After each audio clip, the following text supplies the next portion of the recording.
नमस्कार, मी सचिन कुराडे शब्दनाद या YouTube channel मध्ये तुमचं सगळ्यांचं स्वागत करतो।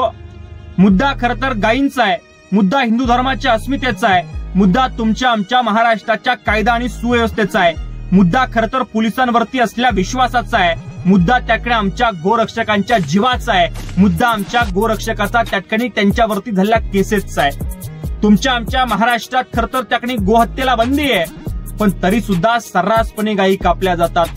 तुम्हाला सांगतो, आजपर्यंत काही गोरक्षकांनी गाड्या पकडल्या, काही गोरक्षकांवरती त्याकडे त्या लोकांनी त्याकडे हल्ले केले, त्यांचा त्याकडे प्राणघातक हल्ले सुद्धा त्याकडे आमच्या गोरक्षकांवरती झाले। म्हणजे तुम्हाला सांगतो, आता कालचीच घटना आहे। खरं तर एक नव्हे दोन नव्हे तर 5 ते 6 कंटेनर भरून त्याकडे गोमातेला घेऊन चाललं जात होतं, पण तरी सुद्धा त्याकडे पोलिसांना माहिती नव्हतं, पण आमच्या गोरक्षकांना माहिती होतं। आमचे गोरक्षक स्वतःच्या जीवाची बाजी लावतात। 120-150च्या स्पीडने असणाऱ्या कंटेनर मधून काही गायींना त्याकडे सुखरूप सोडवतात। परंतु मला माझा प्रश्न असा आहे का, त्याकडे तुमच्या आमच्या देशात कायदा आणि सुव्यवस्थेसाठी खरं तर पोलीस रस्त्यावरती उभा राहतात, पोलिसांना सलाम जरूर आहे, परंतु पोलिसांनी जे स्वतःचे खिशे गरम करणं लावलं, स्वतः पैसे घेऊन त्याकडे गोमातेचं गोंश त्याकडे पार्सल होऊ देऊ लागलं, गाड्या पास करून दिल्या जाऊ लागल्या, तेव्हा कुठंतरी अशा पोलिसांवरती प्रश्नचिन्ह उभा राहतात। तुम्हाला सांगतो, आज सर्रासपणे त्याकडे कत्तलखाने चालू आहे। या कत्तलखाने चालू राहण्यामागं कुणाचा हात आहे? किती पोलिसांना पैसे दिले जातात आणि कत्तलखाने चालू ठेवले जातात, याचा सुद्धा विचार करणं गरजेचं आहे।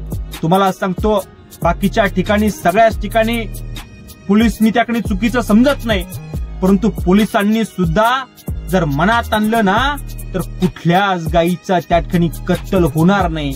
परंतु हे सगळं आमच्या त्याठिकाणी गोरक्षकांना करावं लागतंय।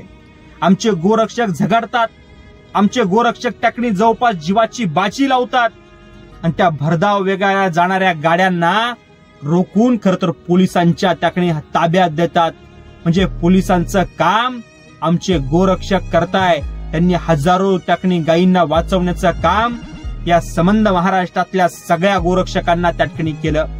तुम्हाला सांगतो, आमच्या गोरक्षकांवरती केसेस केल्या जातात, आमच्या गोरक्षकांना तडीपारीच्या ऑर्डर निघतात, आमच्याच गोरक्षकांवरती त्याठिकाणी कोर्टात खटला चालवतात। नेमकं चुकलं त्यांचं काय? आपल्या देशात गोहत्या बंदी कायदा असताना सुद्धा गाया कापल्या जातात, आणि गाया कापणाऱ्यांना रोखणं हा त्यांचा गुन्हा आहे का? पोलिसांनी आत्मपरीक्षण करावं। 2 पैशासाठी खरं तर त्याकडे हिंदू धर्माची अस्मिता असलेली गायींना कापण्यासाठी कधीच देऊ नका, हा सगळ्यात मोठा प्रश्न आहे। म्हणून तुम्हाला सांगतो, आमच्या गोरक्षकांच्या जीवाला त्याकडे बरं वाईट झालं तर हा महाराष्ट्र परत एकदा चूप बसणार नाहीये। म्हणून तुम्हाला सांगतो की त्या ठिकाणी महाराष्ट्रात गोहत्याबंदी कायदा असताना सुद्धा गायी कापणं हे खरं तर किती मोठं पाप घडतं आहे, आणि हे कुणाच्या त्याकडे संगनमतानं होतंय हे महाराष्ट्राला खरं तर आमच्या पोलिसांना त्याकडे माझी विचारणा आहे का, नेमकं कुणाच्या संगनमतानं हे सगळं घडतं आहे का? तुम्ही त्या ठिकाणी पैसे घेऊन त्यांना ते ठिकाणी कत्तलखाने चालू देता आहात का? हा सगळ्यात मोठा प्रश्न आहे। आणि तुमचं काम आमचे गोरक्षक करतात, त्या गाड्या पकडून पोलीस स्टेशनला आणून देतात।